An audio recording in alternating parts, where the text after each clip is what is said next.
You are so brave. I wish my generals were as brave as you. You all made history, and you are the real hero. Rochus Misch stood closer to Adolf Hitler than almost anyone, watching, listening, guarding.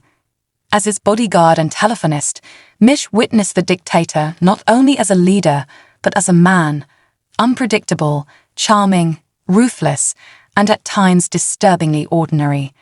I was just a young soldier, Hitler's bodyguard, not a politician. I saw everything and survived. Now, his account peels back the layers of myth and manipulation to expose a Hitler the world has never truly seen.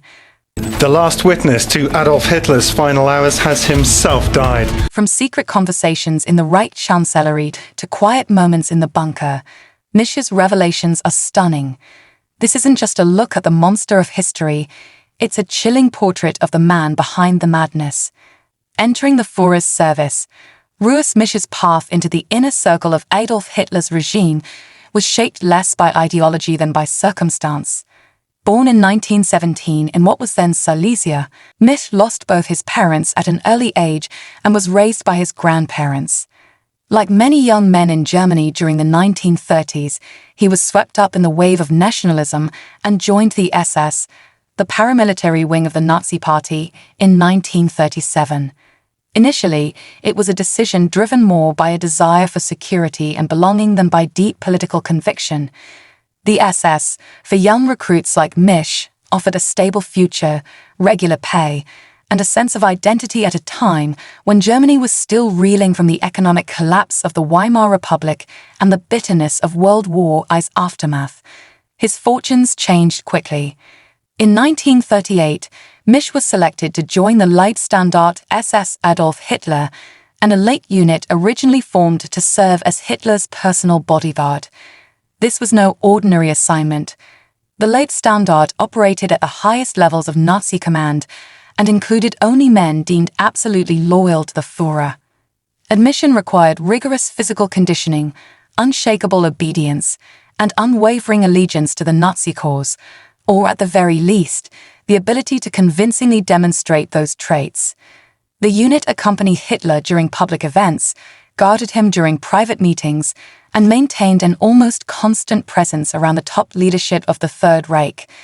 By 1940, at just 23 years old, Misch had been pulled into the very core of Hitler's personal security detail, a role that would put him in close contact with one of history's most infamous figures. He eventually became one of only a handful of individuals permitted to move freely within the Führer's various headquarters. As Hitler's bodyguard, courier, and eventually his communications officer, Misch was not just a witness to the regime's final days. He was embedded within its inner sanctum. That close proximity to Hitler would define Misch's entire life and eventually his legacy. Day to day inside Hitler's circle, Rochus Misch was no ordinary personal bodyguard. He worked at the very heart of the Nazi regime, stationed in the private rooms and fortified bunkers where major decisions of World War II were made. His duties went far beyond standing guard. Misch was responsible for maintaining Hitler's private communication systems, securing telephone lines, relaying critical military messages, and operating encrypted radio and telex equipment. His role gave him unique access to some of the most sensitive and secretive aspects of the Nazi war machine. From 1940 until the collapse of the Third Reich in 1945, Misch was present at nearly every one of Hitler's military headquarters. He served at the Reich Chancellery in Berlin, the Burghof in the Bavarian Alps, and most notably, the Wolf's Lair in East Prussia, Hitler's main Eastern Front command post. It was there, in July 1944, that he narrowly survived the failed assassination attempt by Colonel Klaus von Stauffenberg, one of the most famous plots against Hitler. Misch witnessed the chaos that followed the explosion and the tightening of Hitler's inner circle in its aftermath. Despite the brutal and far-reaching consequences of the regime he served, Misch insisted after the war that he had no knowledge of the atrocities being carried out across occupied Europe. He claimed he was simply a loyal soldier following orders, unaware of the Holocaust or the inner workings of Nazi extermination policies. Yet his proximity to power cast serious doubt on those claims. Misch was often the first point of contact for breaking reports from the front lines and sat just outside rooms where high-level strategy meetings took place. Meetings attended by figures like Heinrich Himmler, Joseph Goebbels, Hermann Göring, and Albert Speer. He watched these men come and go, sometimes in panic, sometimes with icy composure, as the tide of war began to turn against Germany. And as Germany spiraled into collapse, that position of silent witness became far more dangerous and complicated. Inside the bunker in Hitler's final days, in April 1945, the once mighty Nazi regime was on the verge of total collapse. Berlin, the heart of Hitler's empire, was being squeezed from all sides as Soviet forces advanced relentlessly through the city's outer districts. The war in Europe was all but lost, and the German military was in full retreat. Amid the chaos and destruction, Adolf Hitler made the decision to withdraw from public view and take refuge deep beneath the Reich Chancellery in the Führerbunker, a heavily fortified underground complex designed to serve as both a shelter and command center in times of extreme crisis. Among those who accompanied Hitler into this subterranean last stand was Rochus Misch. When the order came to move operations underground, Misch followed, unaware that he was walking into what would become one of the most historically infamous death scenes in modern history. Once sealed inside the bunker, conditions quickly turned grim. The atmosphere was tense, oppressive, and increasingly paranoid. Hitler, now a shell of the man who had once commanded armies across Europe, spent his final weeks issuing delusional orders and obsessing over perceived betrayals. He refused to acknowledge the full extent of Germany's defeat, choosing instead to believe that internal treachery, rather than Allied military superiority, was to blame for the collapse.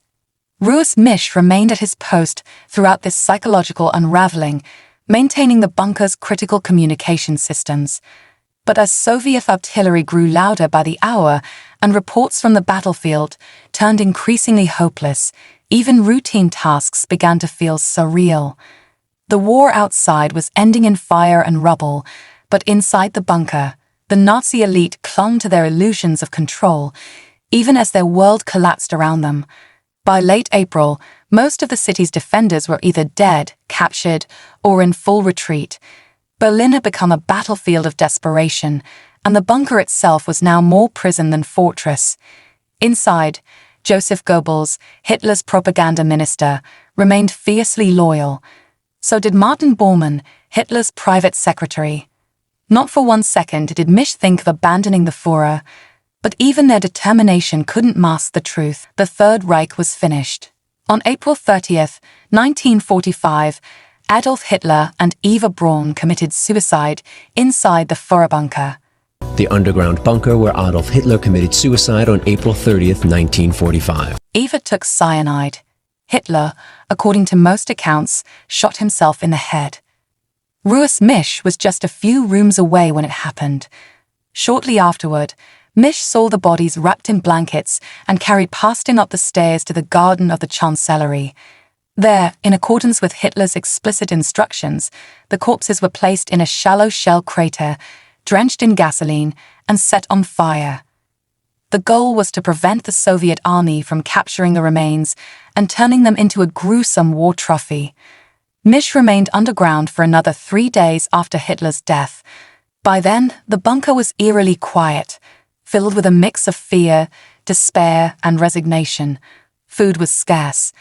Ammunition was running out, and above all, they knew the Soviets were closing in. Finally, with no options left and Soviet troops approaching the bunker's outer defenses, Rochus Misch decided to flee. But his escape into Soviet hands was not the end of the story. It was the beginning of nearly a decade in captivity and a lifetime of silence, 9 years of interrogation and isolation. After emerging from the safety of the bunker, where he had spent the final days of the Third Reich, Rochus Misch was quickly taken into custody by advancing Soviet forces. Given his position as Adolf Hitler's personal bodyguard and telephone operator, Misch was considered a prisoner of significant interest. Soviet military intelligence viewed him as someone with first-hand knowledge of Hitler's behavior, inner circle, and potentially even undisclosed wartime plans. Because of this, Misch was subjected to relentless interrogation. For the next 9 years, he was shuffled between various Soviet labor camps and high-security prisons. The conditions were brutal: harsh winters, forced labor, little food, and minimal contact with the outside world. Interrogations were frequent and exhaustive. Soviet officials wanted to know everything: Hitler's psychological state during the final days of the war, the bunker's routines, the actions and conversations of other key Nazi figures, and any secrets that might have remained hidden as the Reich collapsed. Misch answered what he could, but often claimed to know little beyond what was directly in front of him. In 1954, nearly a decade after his capture, Misch was unexpectedly released. He returned to a changed West Berlin, a city now split by Cold War tensions. Despite the political upheaval and the lasting trauma of his imprisonment, Misch quietly reintegrated into civilian life. He'd opened a small shop and chose to live in the same neighborhood where he had once grown up, as if trying to reclaim a piece of the life he had before the war. For many years, he remained out of the spotlight. Unlike some other former Nazis who either faced prosecution or escaped into exile, Misch stayed put. He kept a low profile, avoided interviews, and rarely spoke in detail about what he had seen or experienced during the war. Some believed he escaped prosecution simply because he had held no rank of authority or made any major decisions. Others thought it was because he had been tight-lipped, revealing very little during his interrogations and maintaining that silence long after. In the years that followed, Misch became something of an enigma. A man who had stood beside one of history's most infamous dictators, yet managed to disappear into the background. His story, for a long time, remained mostly untold, but what he chose to say was just as telling as what he chose to leave out. The man who wouldn't betray the boss. In the early 2000s, Rochus Misch suddenly stepped back into the spotlight. As the last surviving member of Adolf Hitler's inner circle, Misch began granting interviews, appearing in documentaries, and eventually published a memoir titled The Last Witness. The last witness to Adolf Hitler's final hours had himself died. To many, his re-emergence was a chance to hear firsthand what it had been like inside Hitler's bunker during the final days of the Third Reich. But what truly shocked people wasn't just what he remembered, it was how he chose to talk about it. Far from showing remorse or acknowledging any sense of guilt, Misch spoke of his time with Hitler in strangely warm, even nostalgic terms. He insisted he had simply been doing his job, nothing more, nothing less. In a 2005 interview with the Associated Press, Misch was asked the obvious question: had Hitler ever mentioned the Holocaust? His answer was blunt and unsettling. That was never a topic. Never. He made no attempt to deny the existence of the Holocaust, but he distanced himself from it entirely, claiming he had never heard Hitler speak about it.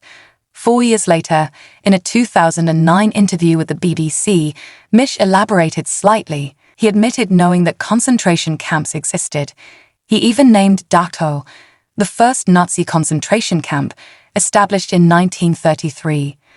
But again, he maintained that he had no real understanding of the scale or horror of what was happening inside them. According to him, "I knew about Dachau camp and about concentration camps in general, but I had no idea of the scale. It wasn't part of our conversations." When pressed on whether he felt any regret about having served Hitler so closely, both as a bodyguard and as a member of his personal communications staff, Misch offered a response that stunned many listeners. "He was a wonderful boss. I lived with him for 5 years. We were the closest people who worked with him. We were always there. Hitler was never without us, day and night." This unflinching loyalty wasn't just something Misch expressed in passing interviews. It was the core of his memoir, The Last Witness. Throughout the book, he painted a picture of himself as a loyal servant who simply followed orders and kept out of politics. He offered behind-the-scenes glimpses into Hitler's daily routine, but consistently avoided engaging with the deeper moral questions surrounding the Nazi regime. He never acknowledged complicity. He never reflected on whether being that close to power came with responsibility. Instead, he framed the years spent in Hitler's inner circle as a kind of strange office job. In the foreword to the English language edition, he even wrote that it had all been a different reality and that his experience had been little more than a regular day at work. To some, especially in Germany and parts of Eastern Europe, Misch was viewed as a relic of a dangerous past. He was seen as a man who had witnessed unspeakable history but chose to look the other way. His defenders, however, described him as a soldier trapped by circumstance, a young man pulled into events far beyond his control who had simply followed orders and survived. But critics argued that this explanation was not only insufficient, it was dangerous. They accused Misch of hiding behind his loyalty to Hitler as a way to avoid taking responsibility for his role, however minor, in a criminal regime. By presenting Hitler as a wonderful boss and portraying himself as apolitical, Misch seemed to sidestep the broader moral reckoning that had come for so many others after the war. And then, not long after these interviews and the publication of his book, the inevitable happened. The end of a loyal soldier. Rochus Misch died on September 5, 2013, at the age of 96. His death represented more than the passing of an individual. It marked the end of a direct living connection to one of the darkest and most infamous chapters in modern human history. When Misch passed away, there were no dramatic final words spoken to the public. There was no confession of guilt, no heartfelt apology, and no visible attempt at seeking redemption for his role in the Nazi regime. In death, as in life, Misch maintained a position of staunch loyalty and silence regarding the regime he had once served so closely. For many historians, researchers, and observers of World War II and Holocaust history, Misch's passing symbolized a closing door, a final, irreversible severance from a first-hand witness to events that shaped the 20th century in the most tragic of ways. With no public disclosure or intimate revelations, Misch was widely regarded as a man who had taken his secrets, his experiences, and perhaps his true thoughts with him to the grave. That assumption held for more than a decade, until a letter unexpectedly came to light, and it has left the world stunned. The letter that changed everything. In early 2025, construction workers carrying out routine repairs in a long-abandoned apartment made a discovery that would send shock waves through the historical community. The apartment had reportedly once been occupied by Rochus Misch. As workers pulled away a section of insulation inside one of the walls, they uncovered a hidden metal container. Airtight and securely sealed, the box appeared untouched for years. Inside, they found a folded, yellowed envelope, aged by time but perfectly preserved. It was handwritten in German and dated late 2012, just a few months before Misch's death. The letter was signed in full, Rochus Misch. Its opening line was brief and ominous. "I can't keep silent anymore." A document that contradicted everything Misch had claimed publicly for decades. The letter described events he had witnessed while serving in Hitler's inner circle. Many of them, according to him, had tormented him for years. Misch admitted that he had lied to protect himself. In public, he had always insisted he knew nothing of the regime's worst crimes.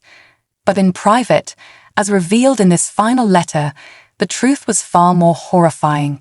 He wrote about political enemies and suspected traitors being buried alive, often in remote forested areas. He claimed the executions were carried out without mercy or trial.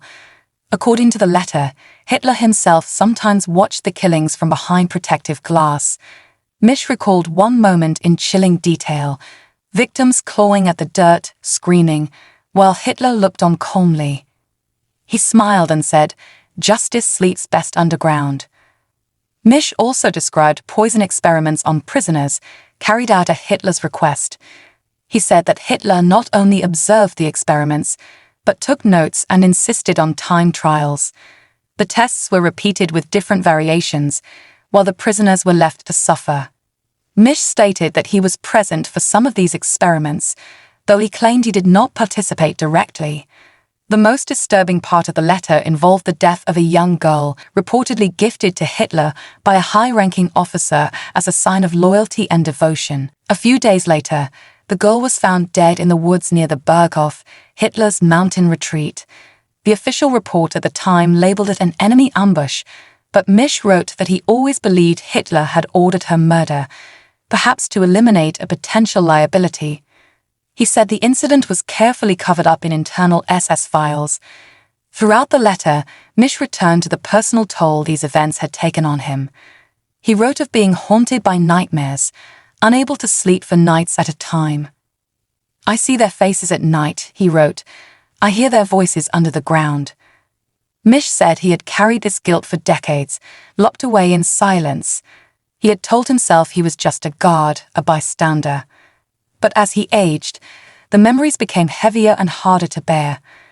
The letter suggests he could no longer reconcile the things he had witnessed with the image he had tried to present to the world. He ended the letter with a stark admission. "I lied to protect myself, but silence is a form of guilt. Let the truth now be known, even if it comes too late."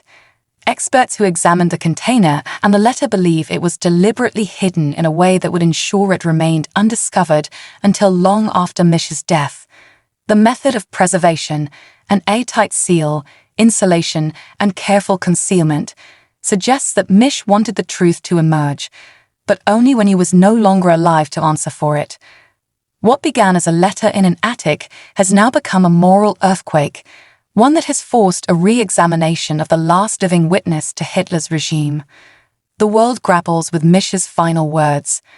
Although no official statement has yet been made about what the document contains, several sources familiar with its handling have confirmed that serious conversations are now taking place at both federal and state archival institutions. These discussions reportedly focus on three key areas: authenticating the document, accurately translating its contents, and deciding whether or not to release it to the public. The process is expected to be complex and closely watched. Meanwhile, survivors of the Nazi regime, as well as Holocaust education advocates, have quietly called for complete transparency. They argue that the letter, if verified, could provide critical new insight into Adolf Hitler's behavior and the inner workings of the Third Reich's leadership. According to some experts, the descriptions within the letter could even lead to the discovery of long-hidden documents or unknown individuals who may have witnessed key events. Not everyone agrees on how to proceed. Some historians and analysts have allegedly advised caution, warning that rushing to conclusions without full verification could cause more harm than good. At the same time, a small but vocal group of critics has raised doubts about the circumstances of the letter's discovery. They question the motives of the construction workers who reportedly found the document, suggesting they may be seeking publicity or financial gain. However, the leader of the crew has denied these accusations, stating that the team handed over the letter immediately to the authorities and never intended to attract media attention. Despite these assurances, suspicion continues to linger in some circles. Amid the ongoing debate, several independent sources with access to the investigation have stated privately that the letter is almost certainly authentic. One source who has reportedly reviewed key portions of the letter said it aligns too perfectly with facts Misch could not have known unless he was there, and unless he was truly listening. For now, the public is currently abuzz, stunned by the letter that has slowly begun to surface online. Many are eagerly awaiting the full release of the letter, which is expected to provide more insight into its contents. But one thing is certain: the man who spent his life denying responsibility, defending Hitler, and claiming ignorance of the crimes around him may have saved the most horrifying truths for a time when he could no longer be held accountable. And in doing so, Rochus Misch may have finally admitted in death the guilt he could never face in life. What do you think about Misch's letter?